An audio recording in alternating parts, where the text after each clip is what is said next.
팔레스타인 가자 지구에서 전쟁 2년 만에 총성이 멎었습니다. 휴전을 이끈 트럼프 대통령은 전쟁이 완전히 끝났다며 성과를 한껏 과시했습니다. 하지만 전쟁 종식까지는 수많은 암초가 도사리고 있어서 살얼음판 같은 추가 협상 국면이 예상되고 있습니다. 권영인 파리 특파원을 연결해 휴전 이후 상황에 대해 자세히 알아보겠습니다. 권영인 특파원, 하마스가 이스라엘 인질들을 풀어주고 이스라엘은 팔레스타인 수감자들을 풀어주면서 총뿌리를 겨누던 양측이 모처럼 웃었습니다. 휴전을 상징하는 장면들인 것 같습니다. 네, 그렇습니다. 이스라엘과 하마스는 지난 주말에 휴전에 들어갔습니다. 1단계 휴전안이 발효가 된 건데, 말씀하신 대로 하마스의 인질로 잡혀있던 그 이스라엘 사람들과 이스라엘에 구금된 팔레스타인을 돌려보내는 게 핵심이었습니다. 먼저 이스라엘 인질 20명이 전원 풀려났고, 그 다음에 팔레스타인 수감자들이 석방되는 그런 방식이었습니다. 많은 분들이 보셨겠지만 2년 만에 이 극적으로 다시 만난 이스라엘 인질 상봉 장면은 정말 이 가슴 뭉클한 장면들이 많았습니다.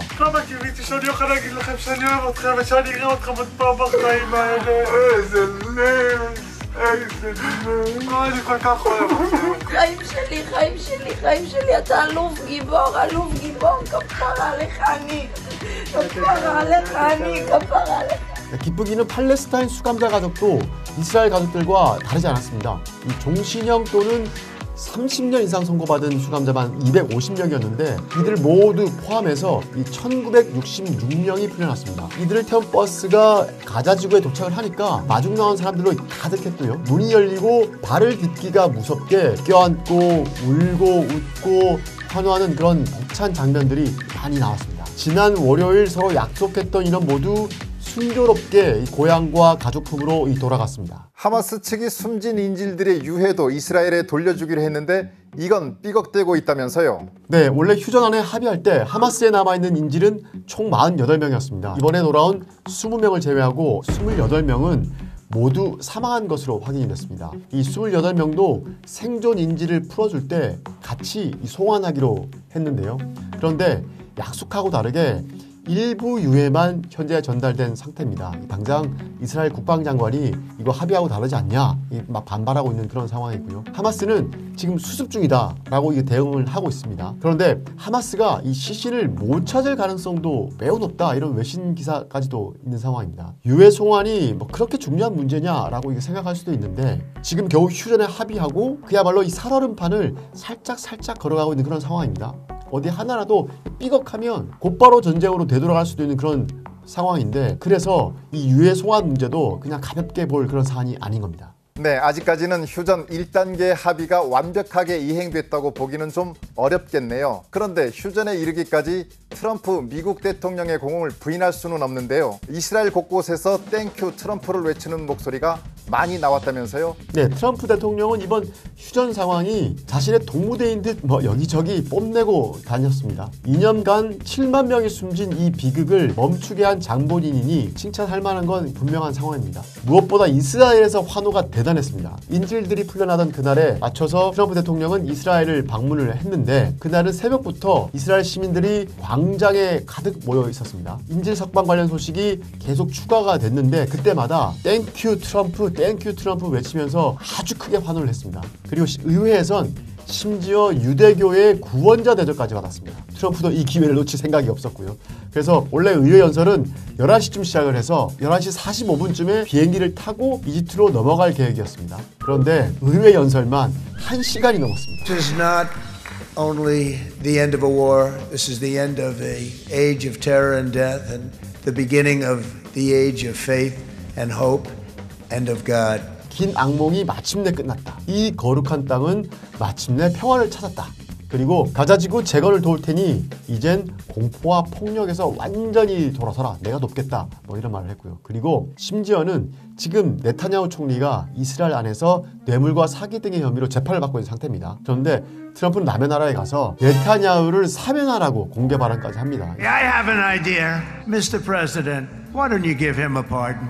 This has been one of the greatest wartime presidents. And cigars and champagne, who the hell cares about that? 엄연히 독립된 사법권을 갖고 있는 나라인데 그건 내정 간섭이다 이런 비판까지 나오고 있는 상황입니다. 트럼프 대통령이 이집트에서는 정상회의도 주재했는데 서방의 국가 정상들도 병풍처럼 들어서서 트럼프 쇼의 조연이 되는 것을 마다하지 않더라고요. 이집트에 열린 정상회의는 이번 휴전 협상을 중재했던 이집트, 카타르를 비롯해서 프랑스, 독일, 영국 등 30여 개 나라 정상들이 모였습니다. 잠깐 말씀을 드렸는데 트럼프가 이스라엘 연설을 1시간 넘게 하면서 일정이 뒤로 쭉쭉쭉쭉 밀려서 정상회담은 3시간 가까이 늦게 시작했습니다.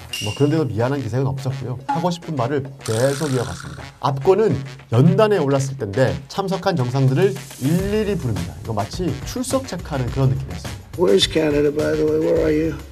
Where are you? He knew the importance of this. United Kingdom. Where's United Kingdom? Where's our friend?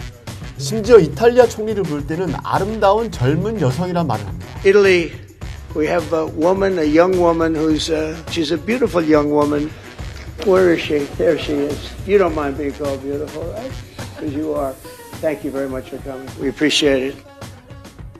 특히 이 연설하는 동안에 이 각국 정상들이 이 트럼프 대통령 뒤에 이렇게 서 있습니다. 이 자리에서 가자지구 평화선언을 또 채택합니다. 이건 합의 서명을 하는 건데 그것도 곧바로 하지 않습니다. 그래서 각국 정상들하고 사진 찍고 악수하고 이러면서 또 20분을 더 추가로 보냈고요. 아무튼 이날 하루만큼은 전 세계가 트럼프 대통령의 동무대 같은 상황이었다는 건 부인하기 어려운 사실 같습니다. 트럼프가 내년 노벨 평화상을 겨냥한다는 분석들도 있는데요. 가자 정상회의에서 나온 선언에 어떤 내용들이 들어있습니까? 네, 월요일에 30여 명의 정상들이 이집트에 모이긴 했습니다. 사실 가자 평화선언에 서명한 정상은 몇 명 안 됩니다. 트럼프 대통령은 했고요. 이번 협상을 이끌었던 이집트와 카타르 그리고 튀르키예 정상 등이 함께 서명한 그런 수준입니다. 내용이 공개가 되면 좋았을 텐데 아직까지 내용은 알려지지 않고 있습니다. 다만 이번 휴전을 이끌었던 국가들 중심으로 채택한 선언이다 보니까 구체적인 내용보다는 그야말로 포괄적이고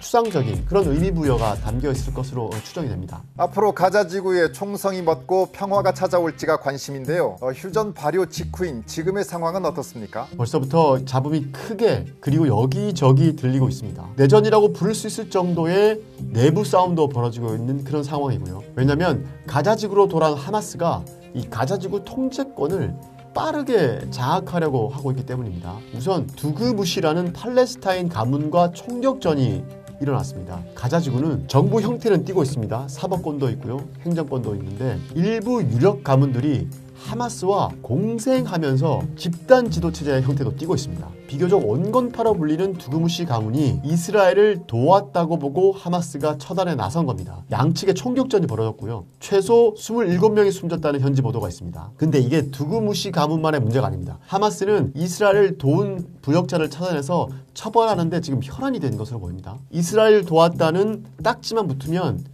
지금 즉결 처형까지도 서슴지 않는 그런 분위기입니다. 실제로 가자시티에서 하마스 상징인 이 녹색 머리띠를 한 무장대원들이 남성 몇 명을 처형하는 모습이 담긴 그런 장면들도 SNS에 올라오기도 했습니다. 이렇게 가자지구로 돌아오자마자 하마스가 빠르게 현장 통제력을 가져가려고 하는 것으로 보이는데 지금은 이 내부 갈등이 더 커질까 그런 걱정이 생기는 상태입니다. 네, 그러니까 휴전이 불안한 휴전이네요. 앞으로 2단계 휴전 협상이 남아있는데요. 이건 어떤 내용입니까? 2단계, 이게 진짜 핵심입니다. 3가지가 주요 골자입니다. 첫 번째, 하마스 완전 무장 해제. 두 번째, 이스라엘 완전 철군. 세 번째, 하마스가 아닌 민간 통치 체제 구축입니다. 첫 번째와 두 번째는 이게 서로 엮여 있습니다. 이스라엘은 지금까지도 가자지구 철수한 게 아닙니다. 공격만 멈췄을 뿐이지 병력을 가자지구 안에 배치하고 있는 상태입니다. 하마스가 완전히 무장을 해제하면 그때 철군하겠다는 그런 입장입니다. 반대로 하마스가 무장 해제 안 하면 강제로 힘을 써서 하마스를 무장 해제시키겠다는 게 이스라엘의 생각입니다. 그럼 전쟁이 다시 일어나는 거죠. 그런데 하마스가 고분고분하지 않습니다. 가자지구 내부에서 내부 총질과 내부 싸움을 지금 서슴지 않은 않을 정도로 하마스는 강하게 통제력을 확보하려고 하고 있습니다. 무력을 포기할 생각이 있다면 이렇게 강하게 빠르게 통제력을 확보하려고 싸움을 걸지는 않을 겁니다. 하마스는 또 100번 양보해서 무장해제를 할 수는 있지만 가자 지구의 팔레스타인은 자유적인 방어력은 있어야 되는 거 아니냐라는 주장을 합니다. 그러니까 이 하마스 무장해제가 정말 쉽지 않은 문제인 겁니다. 트럼프 대통령은 하마스가 스스로 무장해제하지 않으면 폭력적인 방법을 동원할 수 있다고 압박하고 있는데요. 설사 그렇게 된다고 하더라도 팔레스타인 민간 정부 수립까지는 험난할 것 같습니다. 네, 정말 진짜 양쪽 이야기를 잘하고 주변 국가나 트럼프가 조율을 잘해서 하마스 무장해제를 이끌어낸다고 하면 이젠 통치체제 협의에 들어가게 됩니다. 통치체제 조건은 하마스를 뺀 민간 통치체제 구축입니다. 여기서 주목할 건 이번 이집트 정상회의에 모인 정상들 중에 누가 있냐면 팔레스타인 해방기구 수장도 참석을 했습니다. PLO라고 하는데 이 PLO가 하마스에게 가자지구를 뺏기고 물러납니다. 팔레스타인 해방기구는 하마스와 비교했을 때는 비교적 온건파, 대화파로 분류됩니다. 근데 이 수장이 이집트로 간 건 의미가 있다고 봐야 할 겁니다. 하마스 이후에 가자지구 통치 권력을 가자지구 시민 스스로 세우기는 불가능합니다. 누군가 이끌어갈 세력이 필요한데 민간이란 이름은 쓰곤 있지만 이 하마스처럼 급진, 과격 이런 세력이 아니라 팔레스타인 해방기구 같은 상대적으로 온건한 세력의 도움이 필요한 겁니다. 하지만 우리도 분단국가 아픔을 겪었고 지금도 분단국가로 살고 있는데 외부 세력의 힘에 의해서 통치체제가 구축된다는 게 쉽지도 않을 뿐만 아니라